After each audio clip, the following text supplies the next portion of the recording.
What's good, family? From the Facebook group Life, Love, and Relationships, TADS. You're tuning into the hottest Facebook live show on the book. It's the After Dinner Snack. All right, we finally got this thing situated. All right, we should be cooking good from now on, okay? Cooking good. Cooking good. Cooking good now. Like fish Cooking grease. good now. Hey, once again, we're having a few technical difficulties, but now we are going and we are live and we are operational at full speed. Hey. Okay, so today's topic, once again, I'm going to go ahead and flash that on the screen. Single moms versus the world. The call-in number today is 216-800-7222. So if you want to call in and spill your guts about how hard it is to be a single mom, I want to hear it tonight. I want to hear it tonight because tonight I'm kneecapping women. I'm taking them outside and putting them down. So look, all right, we got two single women here, two single moms, right? Okay, yes. All right. Once again, before I get too far, our special caller for this evening is Strong Mommy Chrissy from YouTube. She's going to be calling in at about 9 o'clock. But before then, we're going to have a little, talk between ourselves, and then we're going to open up the phone lines. Please call in 216-800-7222. Okay. So, single moms, my take on single moms. Single moms ruin the world. Ruin. You know what? Go ahead. You know what, tomfoolery? I'm not even surprised for you to make such a statement because it's lightweight. You've been indoctrinated to believe these things. It's almost like PTSD because you're so disconnected with the role of the woman in the universe that you could make such a statement. Oh my God, space and universe and flying because spaceships. How could, if life comes from the womb of the woman is the birth chamber of humanity. It's in the womb of the woman that life comes forth. So understanding that, then if you even believe like patriarchal ideologies, if you say that you believe that single mothers are ruining the world, right? Yeah. Mm-hmm. Okay. So the basis for my argument is I'm not going to deny anything that you just said. Mm-hmm. That is all factual. Mm-hmm. The problem is the bad decisions. It's one thing, let's say for a teenage mom to have a child, early, 15, 18, 19, 20. To do it again and again and again and again and again sometimes, that's the problem. And it's like, this isn't a generation of women who are getting raped. No, that's not happening. These are the decisions they're making. So we can say like, okay, so what's the man's role in this whole thing? At the end of the day, like right now, like Latoya, if I was to be like, hey, let's go in another room and get busy, what would you say? No. She made a conscious decision. You know what I'm saying? And single moms have to be accountable for the decisions that they make in having these children with men. Mm-hmm. But if you think about it though, like a lot of women be in relationships for years with a certain guy or something and they trust that person. You look at yourself as being with this person for some years to come, or maybe being your husband. It's not your fault that you make that decision and then they walk out on their responsibility. Now I understand what you're saying right now, but typically, statistically, that's not the case.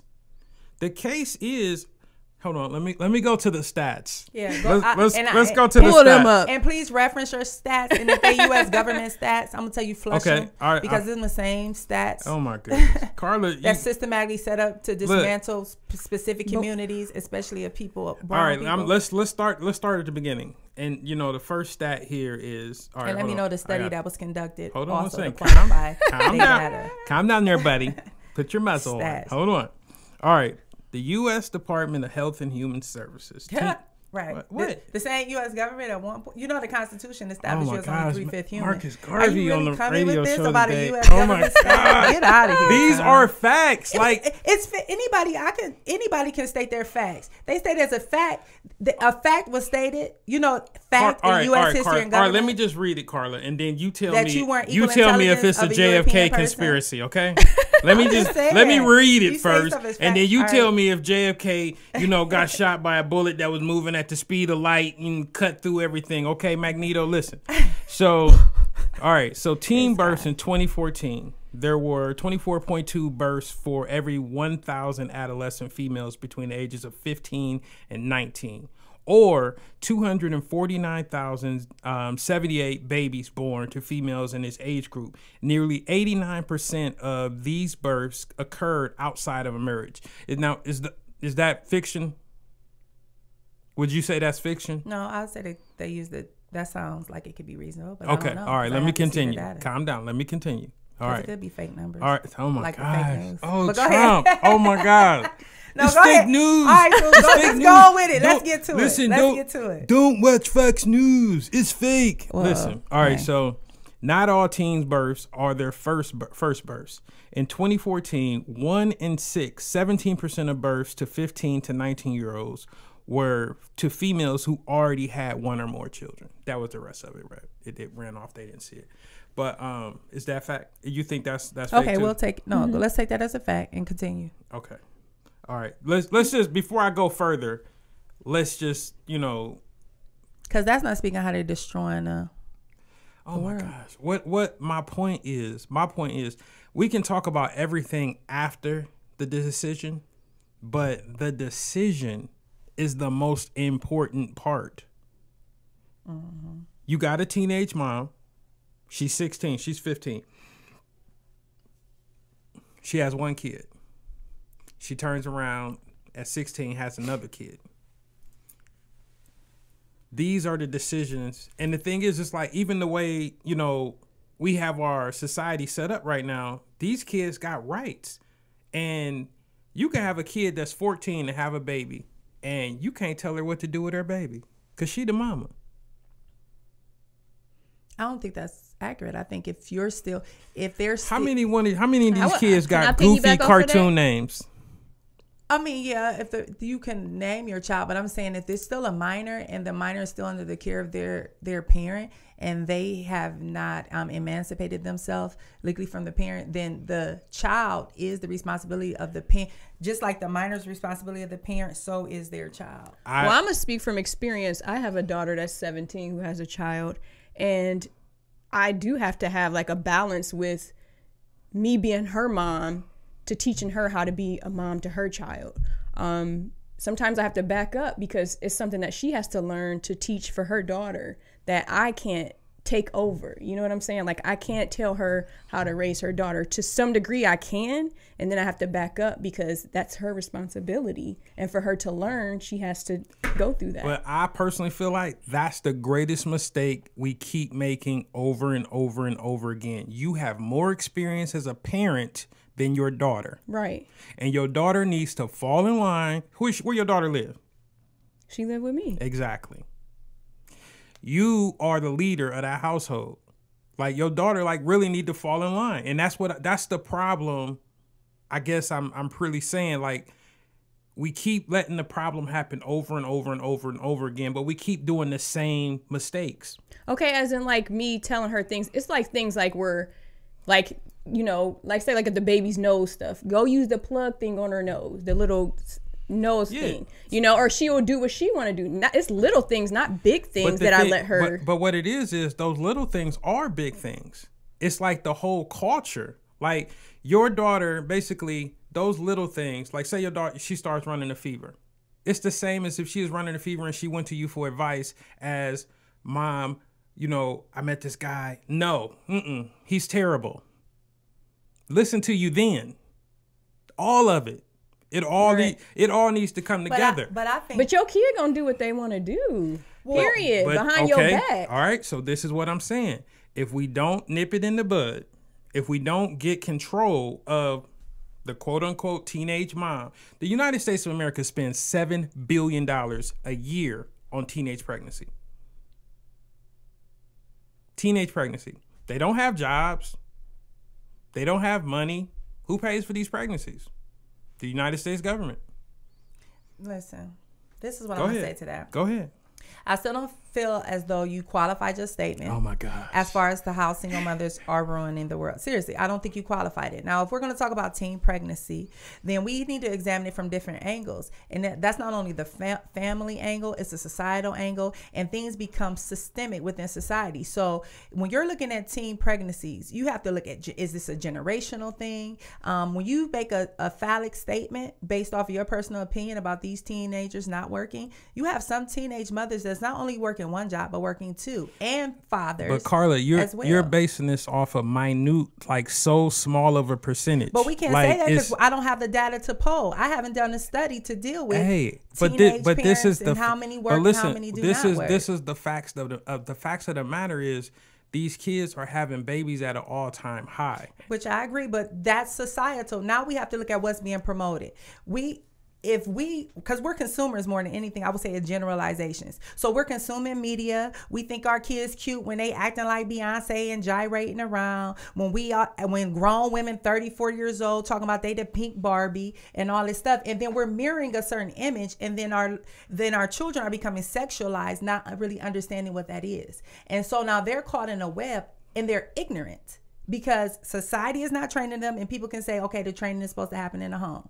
Well, if it's not present in the home, it's not present in educational institutions, because we have these straight right-wing conservatives that are living in this fantasy world as if everything else that I just stated does not exist, as if the media is not inundating these teenagers and young adults with these images of what is hot. So it's sexualized. So at the end of the day, though, Carla, but you got to go back to basic sound decision making. But if you have not, what is basic sound decision making, and where do you learn how to make basic sound decision making? Supposedly from your parents. Yes, but if my mother was 14 when she had me, and her mother was 15 when she had her, we're dealing with generations where the average grandmother is 30 something. Okay, your point. I take their point, and I accept that. But the problem is, I started with teen pregnancy, but this goes into their 20s. This goes into their 30s. This goes into their 40s. We got moms like 30 years old still laying up with dudes that ain't nothing and having babies. Yeah, and just like we have brothers, either because single parenting, it's single moms and it's single fathers, because brothers have to deal with the craziness if the female's crazy or vice versa. But the only point I'm making is that it is a trickle down effect. And so now, what is the societal implications of this? Meaning, we know if the family's jacked up, and then we have people, government officials, people in the community that's weighing in. But where's the action with that weigh-in? We can just take the demographic of this area that we're in. We could take the urban communities. Where is the each one reach one type of mentality? Because if your mother is piss poor and she had you when you was 14 and you don't know, you shouldn't be bringing that baby out like that with no head covering. And no one's telling you, but everybody's whispering on the porch. It's the whole mindset of community and family. It's not just family. But wouldn't you say it's also some accountability on the single mom and her consistent bad decision making from the time of the first birth all the way through? Mm-hmm. How she picks men, how she operates, all of it. And the thing is, it's like I see a lot of moms be like, well, my kids is clean, they go to school, they get good grades, and that's all the stuff your kids supposed to be doing. Right. You know what I'm saying? But it's like when you having kids over and over again by dudes that you know, like, I mean, it bothers me that when women have children by men that don't take care of their children and they know this before they have another child. It's like, but when I say, you understand when I say that it is a systemic thing, that is the core of it is much deeper than the surface stuff that we're talking about. Because even when we examine the mindset, the culture of poverty, and when I say PTSD from the effects of us being people, if I talk about people of color, having to deal with the whole mindset of the dismantling of the African American families, or whatever it is that you want to say, it's like Harriet Tubman said, I could have freed a lot more people. I freed so many of them. I don't recall the number, but I could have freed so much more if they knew they were slaves. What I'm saying is, when you see these young ladies that are or young men that keep having babies and procreating, some of them is out of their ignorance that they do this because they see the child as an asset of something that's theirs. That's why you'll notice they be like, my baby, and they use it as a power trip. And a lot of that is due to sometimes, especially out of poverty, impoverished family, the only thing you have are your children. And poverty transcends race, but even so, I would say even in poor white cultures, their children are their property. Yes, it is some accountability, but ignorance begets ignorance. But I guess it's like we can't. Okay, so and we have nothing in place to properly inform them. I see what you're saying, but I feel like we have to have a logical starting point to actually fix. And we can go and say, all right, the TV, the media, they're doing this and they're doing that. But at the end of the day, if individuals don't start making better decisions, it's like it's all for naught.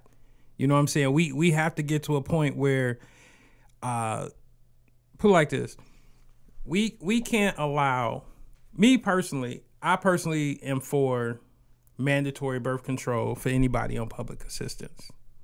And that sounds crazy, doesn't it? Mandatory birth control for anyone on public assistance. Yeah, I wouldn't agree with that. Why? I think it's their choice. No, I'm just going back with it because it's not their choice. Because I'm thinking like who would be targeted. On all of us. But who would be targeted? Because even though the data shows us that the majority of people that benefit from welfare is not African Americans, but I guarantee that those who would be probably targeted for those certain birth control pills and things that may even because we have cases that's on the books now where Black women were sterilized, where became sterile as a result of these projects that people try to do to try to I get where you're going. That's not under our control though. Cause who gonna be there to be like, did you pop your pill last night? Listen, like you can't. No, they probably all right, so are y'all familiar? Y'all familiar with like the country China? Y'all heard of that before? Mm-hmm. Like China for a long time had one child rule requirement, yeah. And one of the things that they did, it was mandatory. They went up in your crib. It was fines first. For some provinces, it was fines. Some provinces, there were mandatory abortions. Mm-hmm. Some provinces, you went to jail. Mm-hmm. Because the thing is, my point is, we've let our civil liberties in this country go to the point where, like how you said, who are we to tell? Everybody has to pay for these kids.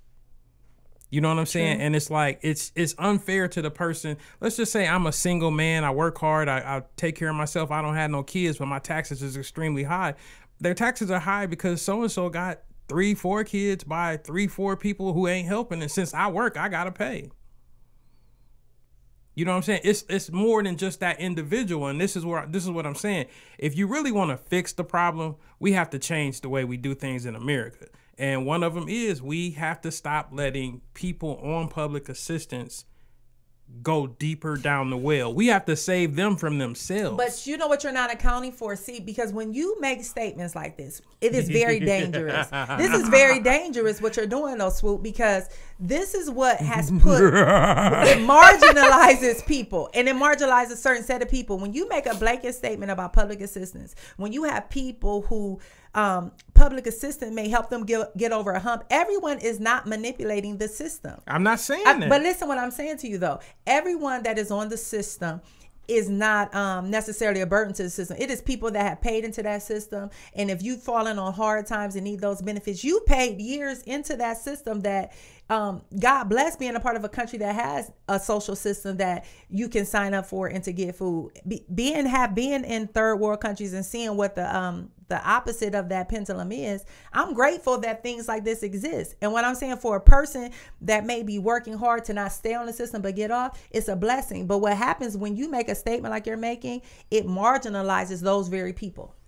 I was on the system for years. There's some things that I still have on the system, but it's just me as for myself taking care of 3 people. So it helped me get through. So, but okay. So just to, piggyback on that, all right, I'm gonna make another statement. I want you to give me y'all's honest opinion. Look, I'm gonna look in the camera for this one. Hey everybody, hi, my name's Tommy. Listen, tomfoolery. So I like I'm gonna make this statement. So if you receive any form of assistance, isn't that really saying you can't afford your children? Listen, you cannot, that you need some assistance, yes. But just because you're in a rough spot at the moment does not mean that, okay, I need a little help. There's people on this for years. Come on now, let's keep it all the way real. And I understand that. Now, I'm not saying that it can't be some type of requirement and some type of accountability. Also, I've known of people who have been on assistance. And I know a young lady that was on assistance, and she was supposed to be going to the job center or something. She told me that she didn't want, I'm going all off talking about how sorry she is, this, and that. This is a relative of mine. She told me, Carla, they have me sitting in this, they're not teaching me a skill. I'm not going to any training. They have me putting Q-tips in some type of clear bag, making some like little packages for something. Just killing time sitting. Mm-hmm. But she had to report there, to do this in a waste of time. And she wasn't gaining a better skill. And then I had other people say, well, I went to the job center and this happened. So honestly, I would say the job center is what you make it. It could be a learning experience. It could be like, I do understand, like I've had help clients in the past who literally, to keep their benefits, they have to show up at the job center and be there for 8 hours. But that's because they don't have a job or they haven't been looking for a job. That's like the last thing they do before they take their benefits. Oh. So it's more to it than just. Okay. Because I just think that there needs to be a revamp of, our welfare system as far as to really empower people to get off. But the system is not set up for people to get off. No. Because I also know cases where people work and try to get on their feet, and then they give them some ridiculous rent increase to stay in the projects or to stay in a low income housing, that it would be more advantageous for them just not to work. I hear you. If you try to build your family and the brother trying to stay in the household with this baby or want to marry the mother of his child, but his income is only like, it couldn't afford like all the benefits at that time. I hear you. I do. And stuff happen. Listen, I do want to give everybody the opportunity. If you want to call in, please call in at 216-800-7222. Once again, that's 216-800-7222. When you get into the accountability and even the numbers of welfare period, like I tell anybody, the biggest myth in America right now is that, there's more black people than there actually are. We're only in major metropolitan areas. They'll try to convince you that we're everywhere, but we're not. And we're not the main people on welfare. We're actually the third. Hispanics actually lead now as far as people being on welfare, followed by whites. Mm-hmm. And we're like right up under that. Mm-hmm. But because there's not a lot of us. But at the same time, what's crazy is when you pull the data again, Hispanics are first in single moms. But they're also like second in married couples. It's like crazy. It's like it's almost 50-50, like whereas we're like it's bad. We're like 84% single moms. Mm. And I personally, single moms taking over the world. But see, what I'm saying is we're losing. We're losing. Yeah. It's not working. It's not working at all. So it's like it's time to do something differently, and it has to be drastic. You know what I'm saying? Like, I hear everything you're saying, but give me a viable solution other than what I said. Carla, you're on the clock. Go. Fix America. 30 seconds. Listen, I can't fix America. I'd say first people need to fix the communities, and within the most impoverished communities by building them up. And I think the problem is that people that come from impoverished communities collectively flee instead of building on those communities with training, with resources to, like, each one teach one. I mean that when I say that. These people are not educated. Mm-hmm. And by these people, I mean, it becomes generational ignorance. So we make assumptions about choices. I'm thinking my choice is a good choice. I love my babies. I nurture my babies. I care. Not me. I only have one child. But I'm saying when they're thinking from this mindset, they're really believing. They don't think they're doing a disservice to everyone. And they think this is something cute or it's a novelty. And then you have to ask your question, why is this okay? It's it's education. I think it comes back with community engagement and involvement in building. But don't you feel like to fix? Somebody's calling me from Colorado. That's our caller. Here, let's bring her. I told her to call you. Oh. Yeah. Did you just hang up? Yes, she keep calling me. You ain't tell me that. I'm sorry. I should have told you. My bad. So look. This is what's so crazy. Man. We got our callers. Well, Carla done hung up on the girl. So we got our caller. We about to put her through. You got her? Yeah. All right.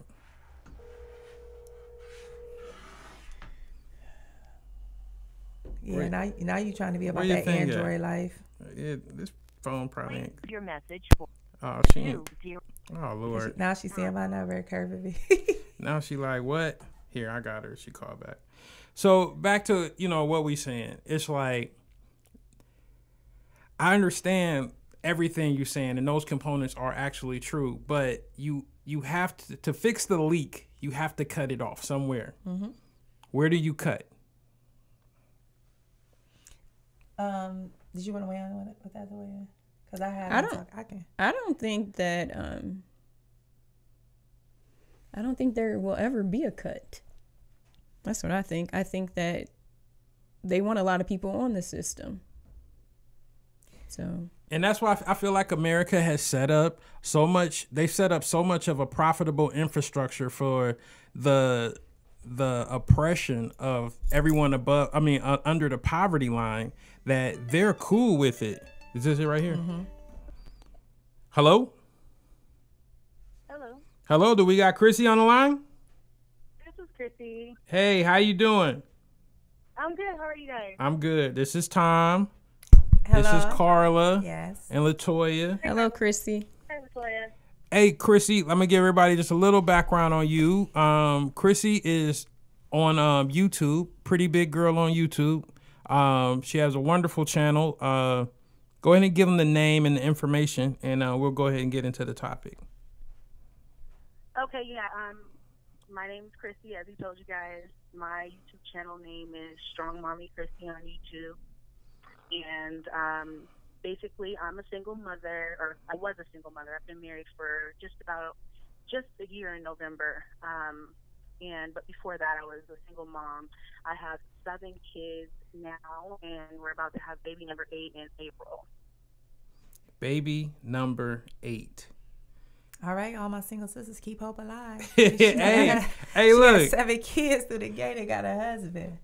She be doing her thing too. Excellent. Hey, so what's some of the misconceptions people have about you, Chrissy?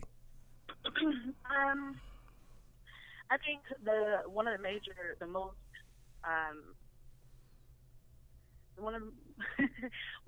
misconceptions that I get, because I was listening to you guys back and forth a little while ago, but one of the major misconceptions that I get is the fact that because I have kids, when I was a single mom, that I guess just like you were saying, I had to live off of public assistance, government assistance, and that there was no way for me to be able to take care of my family myself without those things. And then I get the same things thrown at me. Well, if you accept anything, then you're not able to take care of your kids. If you accept anything that's given to you, you're not technically, you're not able to take care of your kids. You're not able to provide, and therefore, why are you having children? And so, I'm in the past, I've used government assistance before when I needed it, and used it for its purpose, and then moved on from it. And I think that's the biggest misconception, is that people think that if you're a single mom and you have children, that you are destined and deemed to stay on public assistance, and you're going to stay in that cycle, which it happens for some of us. But I think that there's a lot of people that I've met, that it's really not that way. How you turn your thing up? Turn the volume up. Hold on, we had a few people saying that they couldn't barely hear you. We're gonna turn it up just a little bit more. We're dealing with an inferior device. Whatever. Here, we hear you now. Yeah, we hear you pretty good now. Great. Yeah, so all right. So I'm watching your channel, and so let's go through the process of the first couple births and the decision making? Because I watched that video, but I know everybody can't watch it right now. But could you tell them just your thought process? Because I thought that was very candid, open, and important, like what you said in that video. Are you talking about the why I decided to have the 7 kids video? Right. Okay. Basically in that video, I go over the fact that growing up, sex was not a big thing that we talked about. It was a non-touch, hush subject. We didn't talk about sex too much. We didn't talk about relationships. We didn't talk about things like that. And I grew up with a single mom. I don't want to say that's the reason why I turned out to be a single mom, of course. But what I meant by saying that in that video was that sent me out into the world, unaware of what to look for or what was acceptable, what was not acceptable. Everybody talks about, okay, wait till you're married to have children. But do we talk about sex and what happens when you're approached with it and you're like, I might want to try that. What do you say? What do you do? And so I wasn't really necessarily armed with that because I grew up in a household where it was just like, you don't have sex until you're married. We didn't talk about it a lot. It was just kind of like, that's what it was.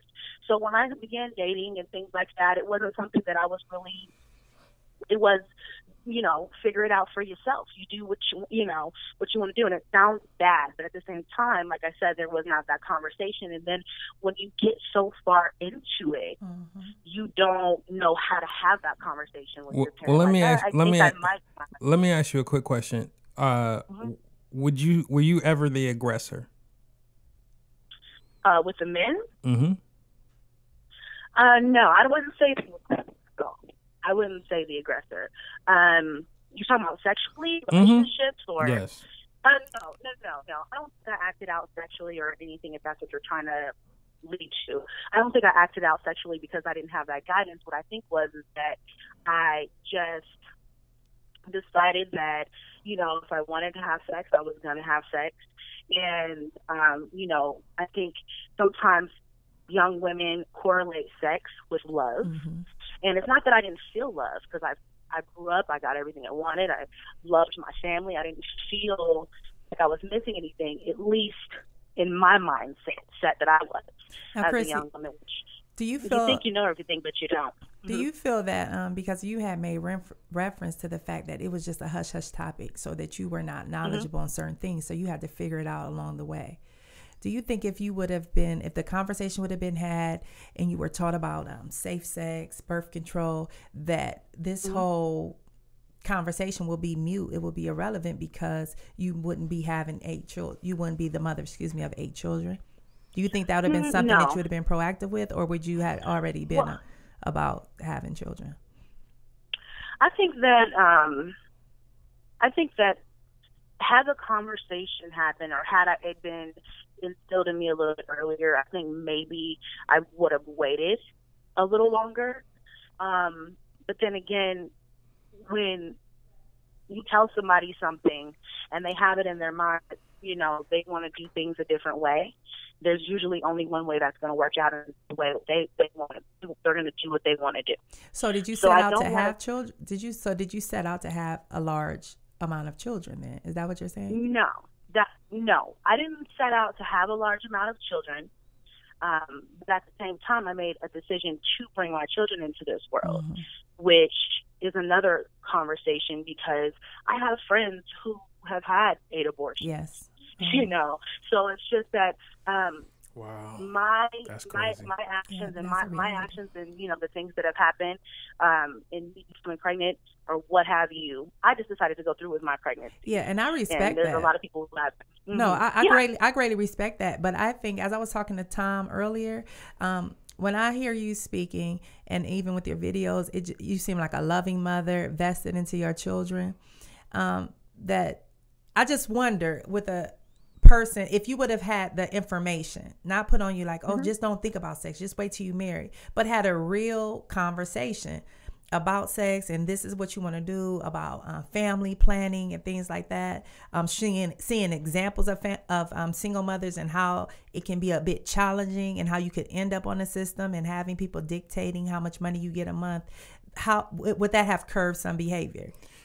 And I do want to just, before you answer that question, this is why I really feel like your channel is really important, because I hope some teachers, some youth group leaders, I hope people are listening to this and they're willing to, play your videos for those teens, because this, like, you are very candid, you're very funny, you're very resourceful on your channel. Like, I remember she said something about going to Walmart and buying like all these clothes for like $40-some or something like that. But go ahead and answer that question Carla had said. Yeah. So to answer that question, I feel like yes. So like, had I had more information and it would not have been such a scary subject, then I would have probably had enough in the schools to make, better decisions, at least to wait longer, find the right person and things like that. So yeah, I'd say yes, definitely. That's why now I tell my kids early. We're talking about sex, relationships, good touch, bad touch, all of that now, because I'm not saying that my life is a bad life, because I love my life and I don't regret it or apologize about the decisions that I've made to anyone. But at the same time, I want my children to be armed with the knowledge that I wasn't armed with, so that when they grow up, they can decide, okay, maybe I'll wait, because, I'm too young to be a mom. I'm too young to be in a serious relationship. Let me have fun. Let me go to college. Let me get married. That's what I want for my kids. And so I armed them with the knowledge that I wasn't armed with. But I don't regret my life. Now, let me ask you this question. It might seem a little, to the left or whatever, but let's just say you end up with a teenage mom on your hands, like one of your daughters, heaven forbid. Now, would you feel like you failed her because you've you've had this, life of an example and it still ended up this way? No, I didn't feel like I failed. Because as long as I did the best I could do, as long as I gave her all of the tools and showed her my life is an example, other people's lives are an example. This is what you do. This is what you don't want to do. And she decides not to listen to me. I mean, I might be hurt as a mother, but I'm not going to feel as if I failed, because I've done the best I could do as a mother. At the end of the day, we arm our children with what we feel like we need to. They go out into the world, and at the end of the day, that decision is still theirs. So I want to, let them know what I want for them. But if they decide that they're not going to listen to their mom, which, let's be honest, a lot of teens do, then that's unfortunate. But then that I guess that's just the repercussions of that. But I don't think I would feel like I failed her or any of my kids. If I had a teen on my hands, and I was a teen mom. So what's just a quick question? Like, what is the children's fathers like? Are they active? Do they help? Is there assistance? How does? Well, everybody's dad helps, and they all pay monthly for their kids. They all pay me for them and for helping with their needs and things like that. So they all have support, and they all have different. Unfortunate. I'm sorry. They all have different fathers. Well, some of them, yes. Okay. They do. Yes, right. They do. Okay. And so they all get assistance from their dads. We get child support for them. But as well as that, on top of that, some of their dads, a couple of their dads, are not in the picture at all. And then the rest of them, they do see them. So it's not a situation where they don't know who their dad is, or they don't have that connection or that relationship. Now my twins' dad, I do have twin girls, and their dad has decided he doesn't want to be a part of their life, and that is okay, because my husband has been around since they were very, very small. They're only 4, but since they were babies, and so they know him as dad, so they still do have that father figure, and so I mean, yes, for some of them, no, for some of them, but then again, I'm married and I have a husband who is that father figure for them. Yeah, I after we get done with the show, I want you to give me his number, because I feel like I need to send him a gift card. Because he is definitely man of the year. Because like I remember the one video you have on your channel when you was talking about how you guys got together. It's just like, man, if a woman was to tell me, I got 7 kids at home, all you would hear is wind in the door. like that's for really real. I mean, it is, Girl, but it's like that's. I mean, for him, you know what I'm saying, to stand in there and not only accept it, but then build. You know what I'm saying? Yeah. That's a man right there. You know what I'm saying? So yeah, he is definitely the love of my life. And I thank God every day for him. Mm-hmm. And he gets on my nerves just like everybody, every relationship. But I would not trade him for the world, because he goes everywhere to provide for his family. I don't have to work. He allows me to be able to stay home, and then I can do my own entrepreneurial thing here. And if I didn't want to do that, then he would take care of everything. And then if I'm too tired, he's gonna help. And that's what I wish. Sometimes I don't regret my kids, but sometimes I wish I would have waited for that, for him. I always tell him, I wish we would have met a long time ago, right. Years ago. Mm-hmm. But like I said, I didn't really know. It took me a lot of trial and error and looking for love in all the wrong places before I really learned who I was, and then knew what it was that I needed to look for. So I'm blessed. I finally found it. What's so crazy is this sort of goes back to our show last week, and we were talking about like basically, the ideal time for marriage or looking for marriage is like between 28 and 32. Mm-hmm. So it's like with you being 27, that lines right up to what, the statistics said last week, that, now yourself, you have a good idea of self, and it came and it happened for you, and you're blessed. And I'm not saying this is automatic for everybody, but, this is why I'm really for not having children, not getting married until you reach that age, because it's just so much about yourself that you just don't know. And it's a lot of trial. And I think it's a lot of trial and error, because this appears to be a happy ending, but I can't help but to know the challenges that had to be incorporated with a young lady having these children by multiple fathers, and some of the disappointment that had to be experienced with that, and some of the struggles that come along with that, and how then it could possibly be a ripple effect for, other young ladies. This is the rosy colored glasses on this side of it, and it's good to hear about it, and to hear that she has a husband now that accepted her. It's truly a blessing, as she has stated. But it's sisters with these 7 and these 8 kids, and then it's going to be the ripple effect because of the lack of knowledge. But the thing is, all right, about Chrissy, and this is she's very resourceful, and it's like she hustles. She has all these different little side hustles that she does, and she's making money. You know what I'm saying? It's people with 3 kids that don't do what she do. Well, so, like she said, I don't want to talk about her like she's not on the phone. So, right. Once again, Chrissy, I want to thank you for calling in. We really appreciate it. And once again, everybody, you can reach her on YouTube. Just type in Strong Mommy Chrissy on YouTube, and you can watch all of her videos. She has a wonderful channel, and I really want people to share her videos with your children. Share your videos with your children. I mean, if you're a teacher, play them in the classroom, whatever. I just personally feel like the message that she's putting out needs to be received, seen, whatever.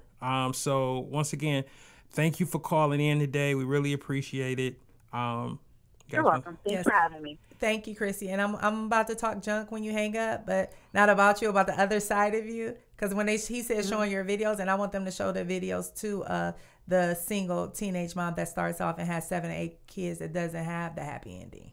Yeah, it's another side. Because some will see Chrissy's story like, oh, see, no, she has 7 kids. I wanted 7 kids too. And then I'm going to find my husband. Because again, it's the lack of knowledge, and we're in this cartoon life age where, you know, boys wear dresses. Once again, Chrissy, I want to thank you for calling in. Carla gonna be, you know, who she gonna be. We I gonna know, pray I appreciate for you, Chris. We're gonna pour Chrissy, some oil on her.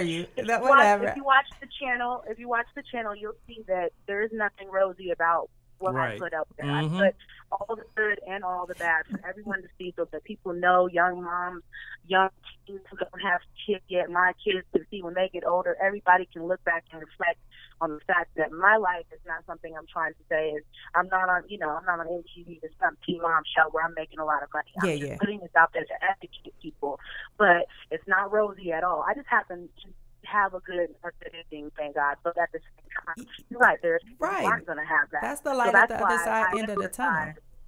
Right. That's why I emphasize, you know, that what I've learned. I may not have had that growing up, but I have definitely lived a full life, and I have some knowledge to give. So that's what the YouTube is for. But definitely check out the channel, guys. Thank you so much for having me. I'm going to continue to watch you guys. All right. Thank you so much. Thank you. It was a pleasure talking with you. You too. Bye-bye. Thanks, love. I like her. She's awesome. I think her energy was right. I like her. Yeah. She is definitely invited to the cookout. Yes. Like, for real. Yeah. I'm definitely I'm on her. Hey, look, and once again, give us a call. I'm about to be like 216-800-7222. So give us a call if you want to chat with us about that call we just took. What do you think about? You said you wanted to go in on the other side. Go ahead. No, I was just saying, because you were telling people to show their kids, you know, really show her videos and all this. And because she shows both sides. Like, she shows both sides to, okay, this is okay, I'm glad I got my kids. I love my kids, but look, this is how we got to break down this Walmart trip. Right, right. You know what I'm saying? But see, that's still time, I think, is a it's almost signal. Not mixed signal. I think it's I think when I hear Chrissy, I feel good, want to hug her, see her babies, and say, good for you, Chrissy. And she's 27 years old, about to have her 8th child. And she started off very young. I'm saying Chrissy is very blessed, because a child is the least of the worries when you're having unprotected sex. We're talking about the girl who starts having unprotected sex, let's say 13, 14, having babies, and then is HIV positive before she's even 16 years old. We're talking about the young ladies who start having these unprotected relationships, having sex, and may not have children, but may contract a venereal disease. And because they're so young and ignorant to their bodies and no understanding, and no one is training them, they get a venereal disease that they don't know that they have. And then when they mature and become older, they're sterile. They can't reproduce. That's what I'm talking about. Okay, let me act. All right, so let's backtrack a little bit. Single mom versus the world. Okay, so all right, remember when I just said earlier about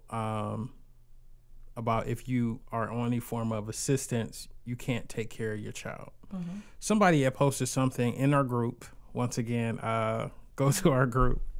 It is Life, Love, and Relationships, TADS, on Facebook. Just type us in the search bar. We'd love to have you.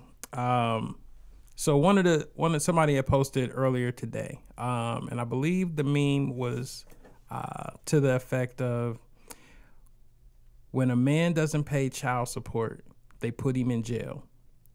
When a woman I love my boss. Shout out, Miss Hoover. When a woman can't provide for her children, they give her assistance. That's not true though, because listen, now this is a little bias going back to our old kept men, because let's go, baby. As soon as I hear about a brother that's on Section 8 or was getting, I immediately go to, what in the world? Why is Look at you done dropped your headphones. No, listen, I immediately go to, why is a single healthy man on Section 8? Or how did he get on Section 8? Or how does he have a food card and he a single man with no children? So that is a bunch of bull crap. If you can't take care of your child, then petition for half of, custody or something for your child, or try to get some care or something for your child, because you can get assistance like the woman if you were the primary provider. But because she's the primary provider and the child is in the home with the woman, she gets the assistance. But so the woman don't. So what if the man's taking care of the kids? The woman won't go. And she won't go to jail for child support? She will. They will. But the thing is, like, literally, I know in the state of Ohio, for a man to try to get joint custody or full custody from the maternal parent mother, it's almost an act of God. It literally never happens. It is, you have to prove that she's an unfit. Able, yeah. When it can just be a better decision for them to live with their dad. What about shared? What about joint custody is typically hard too. Like it's you have to put it like this. It's almost like convicting somebody. You have to prove them guilty. But just for joint custody? If it's not agreed upon, and then you have to go back and forth to court. And it's then that's when the responsibility of the man comes into play. Stop sticking your penis into places where you're unsure how the woman's going to react. Because then if she nuts up on you, go ahead. If she goes cuckoo on you or tries to use your child as a leveraging agent to how she wants to control you, then you should have thought a little bit deeper. Like you want to say about these young women and their choices, then think a little bit deeper about your choices of your baby mamas. This is true. True. I'm big on accountability of men and women, period, through the whole process. But honestly, it really all does go back to a woman, like accepting the man inside her. Yeah. I think it's all about both. How is it both? Like we just illustrated just a second ago, like, you know, I couldn't just say, LaToya, go over there and bend over. I'll be over there in a second. Okay, but it's say like if it was two people who together have unprotected sex and she, you know what I'm saying, she has faith that this man's going to be there for her if she do get pregnant.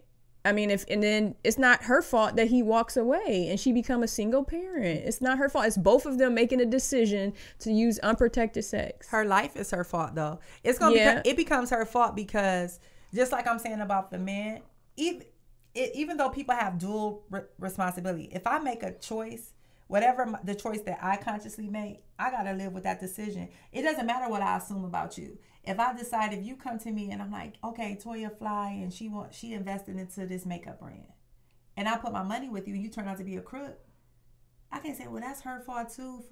I have to take the responsibility. Like I entrusted my finances with her because of the representation that she. Okay, so say if somebody married and you with your husband, somebody that you gonna spend the rest of your life with, y'all have a baby, and then all of a sudden you a single parent. That's a different. That's a different dynamic. Like that's. I mean, but this isn't typically statistically what's happening though. Like these are just these are like dating relationships that they're having kids in. Yeah, but Toya has a point though. Because once you're divorced, now you're a single parent. Because I know some people that get divorced and the father gets very brand new. Oh, like, yeah. I mean, like they didn't have no kids or anything. Don't want to pay for college. Don't want to pay for trips. Because they a lot of guys, and I mean, I don't like guys who do this. They attach everything with the marriage to the woman, with the relationship. You know what I'm saying? Not the kids. You know what I'm saying? Sucker. Some females do that too. Someone had something on the group chat about their child's mother playing games. They're both in two different relationships. Like he has someone he's seeing out. His baby's mom has somebody she's seeing. And now she's playing games with him seeing his child, even though they're both in a different relationship. And then someone chimed in saying, oh, you should have knew who you was in a relationship with. And a person was like, we were in a relationship for 8 years. And so people just do, weird, tweaky, switch ups. Yeah, they do switch ups. So at the end of the day, you just have to ascribe to yourself that if I'm laying and playing and I'm not a wife, because I know if I'm married to somebody, hopefully if he has a job and works every day, you're getting a check.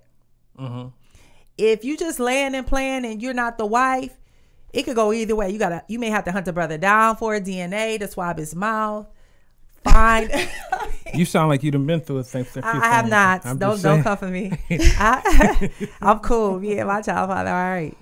I don't have no issues. Okay, so just to bring up, the group again, because it was another great post in the group by Tyler Ricks, and this was the scenario. And I don't know if I'm not just gonna remember it the best I can, not verbatim. She has a 2-year-old daughter that she had with a guy.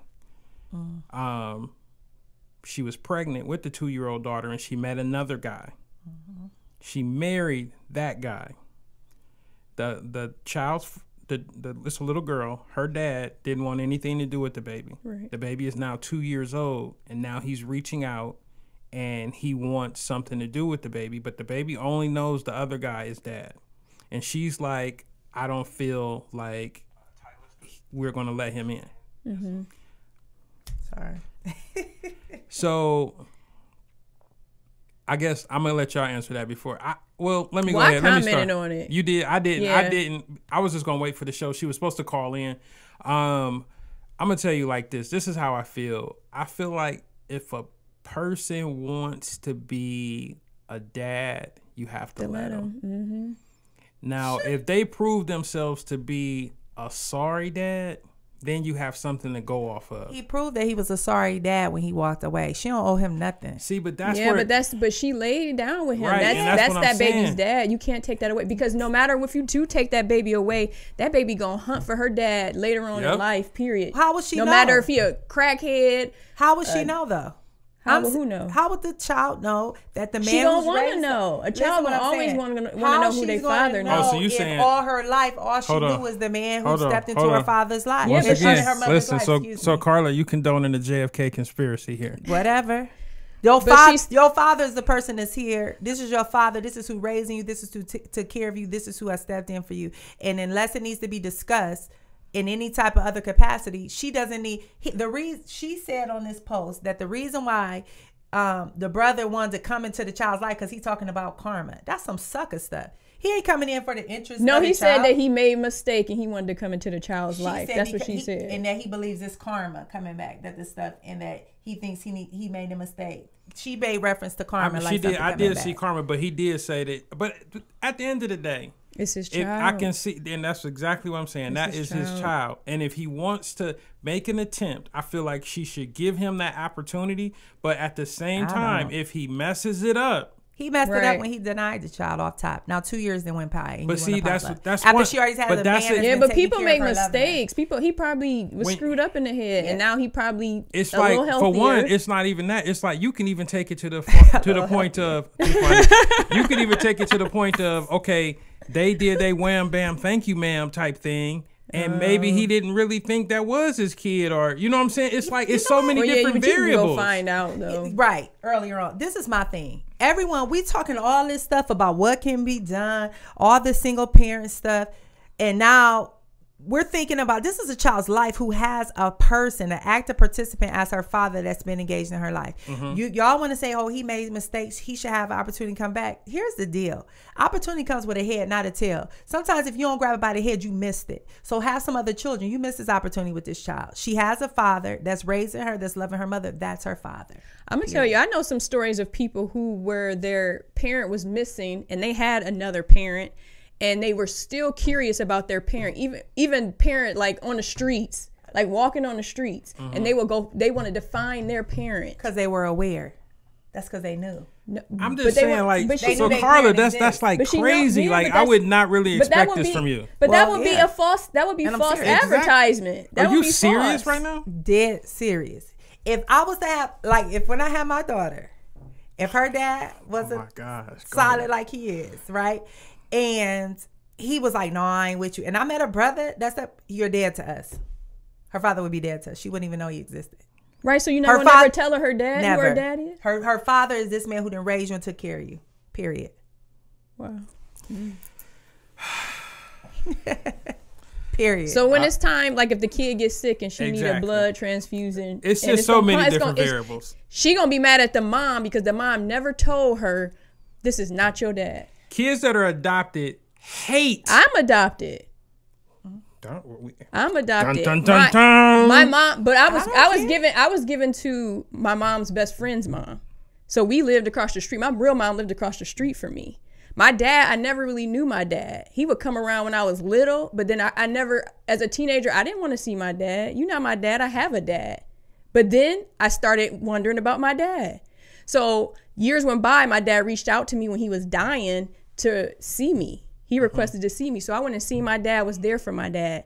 But then after that, I was like, oh man, all them years my dad tried to reach out to me and I didn't reach out to him because I already had a dad. But then it was still in the back of my mind, like, dang, should I go like reach out to him? You know? So when I'm at his funeral, everybody at the funeral talking about how awesome of a man he was. And I felt bad because I was stubborn and I did not go find out more about my dad. You know what I'm saying? And do you feel like that was all rooted in the how they did the whole switch across the street thing? Like, yeah. Mm-hmm. So Carla would have messed you up, basically. No, at the end of the day, Carla would have had you. Because if what her father could have did, because that was her child, they gave him, because he has to have right. If he knew that was his child, he didn't have to let her. See, you got to understand, LaToya is like 137 years old. So this happened probably like in the 1860s. Like they literally, no, I'm just saying, like literally. No, but I know family members who wanted to find out who their parent was. They, even though they know their mom or dad was on crack, they still wanted to go find their mom. I chose not to. I didn't want to reach out to I knew my dad was alcoholic. I didn't want to reach out to him. I'm like, I'm cool. I got a mom and a dad. But I know family members who did want to reach out to their family member or their parent because they weren't there. Yeah, and I think if they know that, if they're aware that they're adopted or something, that would happen. But I'm saying if a child is giving up, because this is nothing new. This has been happening. Half of us don't even know our real lineage. You know, I know who through middle passage and things like that, as far as who interconnected and who cousins and aunties. So all I'm saying is, if you are in a loving situation, I'm not saying be deceptive like I'm gonna lie to you. I'm just saying if the information does not develop to where it is necessary to bring it's kind of like a secret. It is. Like, I don't even understand why you wrapping this gift like this. Like, it is what. If he deny a child and all of a sudden you want to come back 2 years later when a person has raised, because are we considering the brother who done raised this child as his own and loves this child, that committed his life to this child? Nobody considering this brother's feelings. Ain't nobody consider that this is his daughter. I done been and that. This man gonna come in here, he can hurt your baby that you love because it's your baby, because you done raised this child. I done been that guy. You know what I'm saying? I done been in his shoes and lived that whole life, raised a child all the way up till he grown. He 21 now. Mm-hmm. And I'm going to tell you like this. When his dad did try to reach out, I encouraged that. Well, good for y'all. Then, you know, pray for the woman of God, because I wouldn't. This is your father. This is your father. This person was here. So this is your daddy. It. And on my death. And okay, if it Darth Vader. Okay, Darth Vader. Luke. Oh my goodness. Once again, I want to encourage people to join our Facebook group, Life, Love, and Relationships, TADS. Look, phone lines. I'm going to need somebody to call in. Look, before we get off the air, I want to get like a couple callers in here. So give us a call, 216-800-7222. I want to get some of y'all. Yeah, everybody was talking about when the phone lines gonna be up. Where is y'all at on this comment about this this father situation? Tooth and Toy ain't with me, but hey, I sure ain't. I'm so surprised. Till Jesus came back. Oh my. That's what she would find here. I'm telling you right now, Carla. I'm gonna tell you. You know, look, you learn about people in the weirdest ways, because I really would have never thought you would have basically done this. I wouldn't even deal with a dude that would be built to even play them games. I wouldn't even pick a lame like that. You never know the lame you picking. Yes, I would. I guarantee I would. So you saying you make better decisions than most black women? I guess so. Because even if he didn't fool with me, he'd fool with his kid. I wouldn't deal with no dude that just, oh, that ain't my baby. Because you got to think, like, you had to see something about that dude. Like, if you were in a relationship with this guy. I'm just saying. That's what I'm saying. We don't know what it was. We don't know what it was. It could have been hey, we met at the club. We did what we did. You know what I'm saying? I ain't even seen him till 6 months later. That's what I'm saying. You can't put that on him like that. But I'm saying if it's something like that, then get a DNA. Off top. We don't have to wait till 2 years later. But why this is my thing, like, all right, so why would I know I had sex with you, but it was like super duper easy, so why would I automatically think like I was the dad when obviously your cookies ain't. You can know. We're gonna get a DNA so you can be sure. Like, let's not play. Let's get a DNA. So if you on some sucker attack, like, I don't want no DNA, okay, you just a sucker, because you should want to find out. I'm telling you, let's go, or she would be telling you, let's go get a DNA. You don't want to get a DNA. Then all of a sudden you want to, I feel like I made some. Yeah, you did. And she has a father. And it's not bitterness or nothing like that. Like, my baby is moving. I'm not about to put this confusion in her life. I don't know if you did that either. So how about that? Let's just go. What did she say then? We don't I think you talking real tough right now. You talking real tough. And it's like, this the thing. I know it's a lot of women that have been in that situation who would not, like, they would feel obligated to tell the child that that's her daddy. Yeah, because a lot of people was chiming in on that thing, and I was like, dang, I don't know if this means that I'm real jacked up or they just super sweet. No, you're horrible right now. Like, for real, you not getting in the boat when we go back to Africa. I'm for real. You off the boat. For real. So especially when she gave you the opportunity. Like, if you're given the opportunity to see if this is your child or not, and you say no, okay. All right, let's backtrack just a little bit. Single moms versus the world. So we're about to conclude the show. People were scared to call in. I intimidate people. Carla scares people. I don't scare people. I love the people. I do it for the people. Hey, so that's my hashtag. Listen, do it for the people. I really, I want you guys to think about your final thought. Like, once again, I want to thank Strong Mommy Chrissy for calling in today. Man, 27-year-old mom with 7 kids. That's just crazy, and she's pregnant with her 8th. She got married about a year ago. If you go on our YouTube channel, Strong Mommy Chrissy, you'll actually see her husband. Nice looking guy.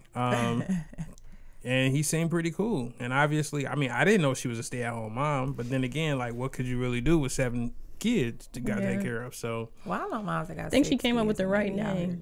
Strong Mommy. Mm-hmm. Yeah. Strong Mommy. Mm-hmm. Yeah. So, my grandmother had 11 kids. So, I mean, I guess we're gonna call her Strong Rose. But I just think about your final thought real quick. Once again, I'm gonna give.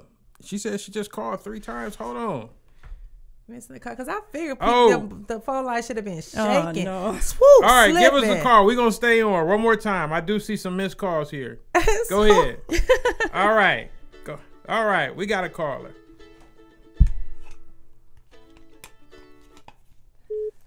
Hey, caller. You're on the air. The after dinner snack. Go ahead. Yes, I'm Renee Suber. I have a comment about that father.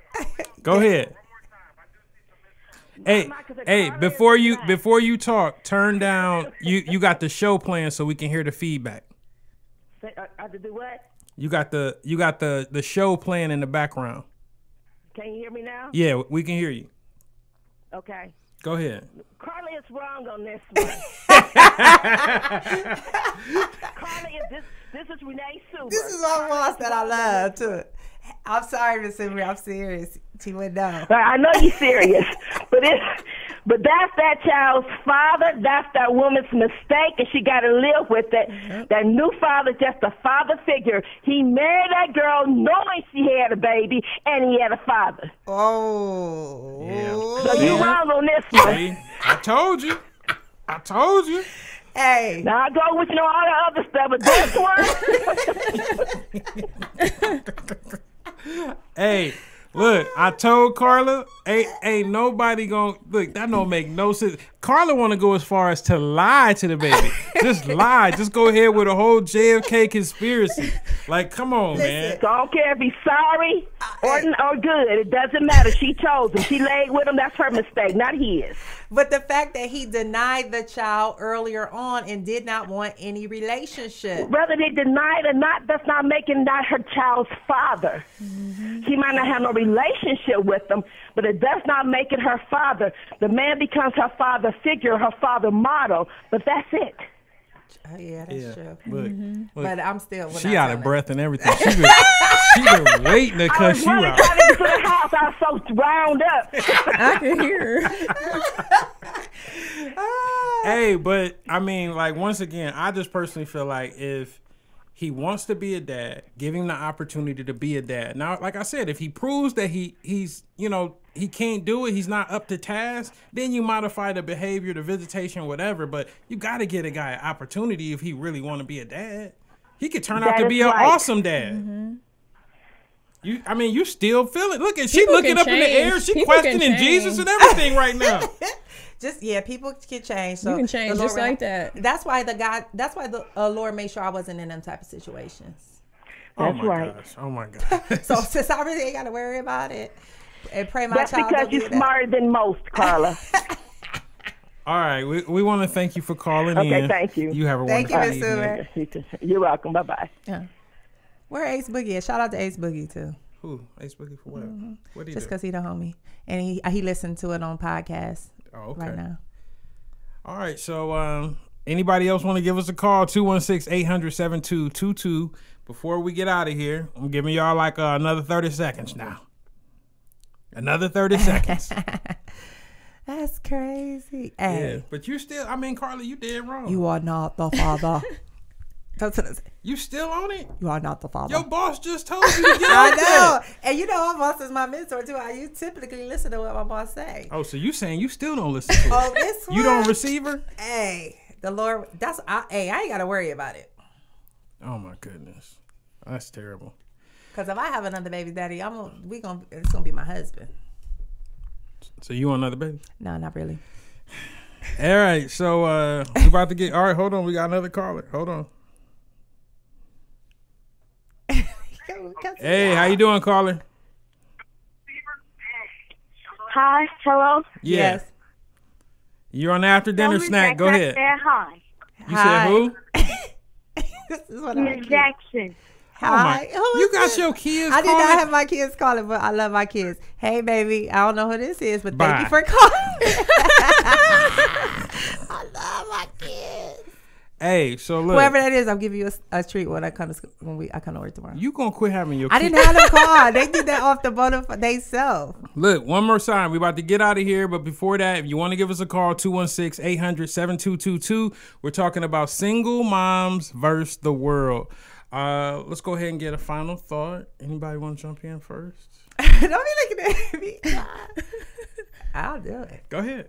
I think the start of the show is a perfect example of single moms versus the world, because it's those unexpected things that occur that are somewhat unavoidable, but you can never anticipate. And I think that's the constant life of a single mom. We were having technical difficulties. Everything that was going wrong, it almost seemed like but we were still trying to work our way through it. And at the end of the day, it was still the after dinner snack, and it was shaking.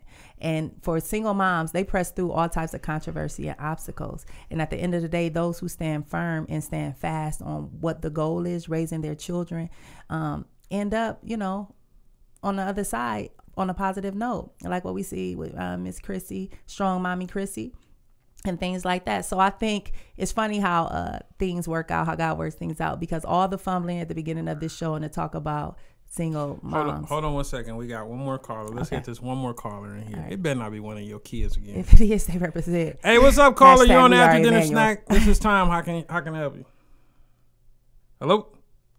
They gone? Mm-hmm. Man, your people. I tell you.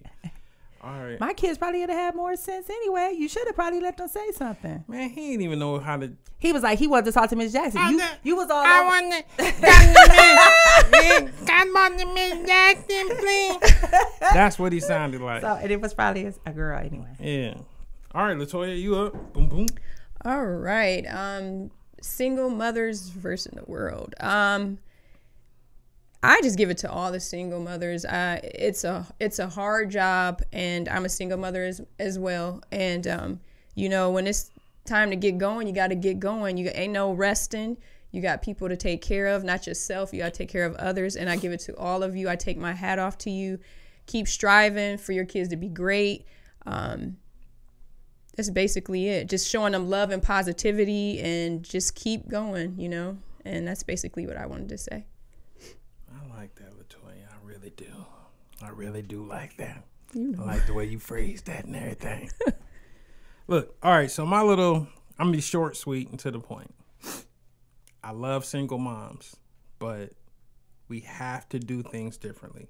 It is not working. We are losing as a people. We are losing as a country. We are losing, period. And until we can somehow stop the bad decision making, the lack of accountability, we're going to keep getting the same results. Our prisons are full of children that are, what they say, 68% of the people in penitentiaries are from single parent homes. That's ridiculous. You know what I'm saying? So it's like, it's not working. Though everything that we got in place right now, the infrastructure for everything that has to do with single parenting, teenage pregnancy, single moms, welfare, SNAP program, TNF program, all of these programs, nothing is working. Because it's lacking on the education. This is my final thought. I'm gonna need you to be quiet. So we have to do something differently. And until we do it, we're gonna keep getting the same results. You know, I see a lot of moms, they feel like, you know, like I said earlier, that, you know, my kids is clean. I provide for my kids and this, and the third. Nah, you know what I'm saying? You got to do better. Quit having kids by guys that you know ain't. Okay? Quit it. Stop it. All right? That's my final thought. All right. Peace. No, we're not saying bye yet. What we doing? No, we are saying bye. We'll see you guys next week, Monday, 8:30 p.m. Facebook Live. And we out here next week. Leave some comments. Call in next week. Y'all played me this week. Right. All right. All right. I'm gonna talk to y'all later. Keep it gangster.